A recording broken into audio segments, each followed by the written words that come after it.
Om, apa iya ada wali bisa padamin api neraka? Percaya, neraka itu sendiri yang bilang dalam hadis bahwa ketika seorang mukmin menyeberangi jembatan Sirat, api neraka hampir padam.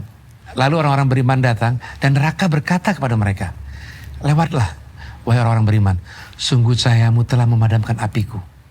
Jadi gak usah jadi wali pun bisa padamin api neraka. Om percaya tuh, ada wali terbang.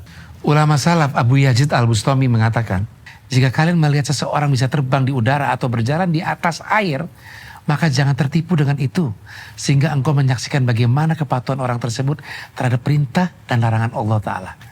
Jadi ketika kita mendengar kisah karomah tidak masuk akal, periksa dulu bagaimana ibadah dan ketaatan sosok yang sedang kita bicarakan. Masa karomahnya melebihi karomah para sahabat? Itu sih bukan pertanyaan baru, Aska. Zaman Imam Ahmad di masa salaf, udah ada yang tanya ke Imam Ahmad, kenapa karomah wali masa ini lebih hebat dari karomah para sahabat?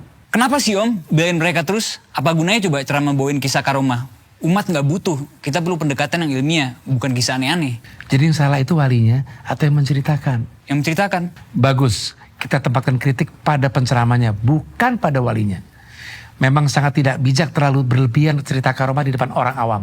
Apalagi di era digital, di mana potongan ceramah 15 tahun lalu akan kembali diviralkan. Ditambah lagi, adanya cerita karomah ditambahin bumbu-bumbu yang nggak sesuai dengan kisah yang ada di kitab rujukan. Terus kenapa nggak dijawab dari kemarin-kemarin Om, polemik karomah ini? Jangan buru-buru, Aska. Biar yang hobi cerita karomah lihat dampak dari tindakan mereka. Sejak dahulu sudah diingatkan namun tidak diindahkan. Sekarang kita dibersihkan dari perilaku oknum yang berlebihan cerita karomah. Dan jangan buru-buru akhiri pesta orang yang lagi cari tenar dengan mencaci orang-orang soleh terdahulu. Followersnya lagi tambah banyak.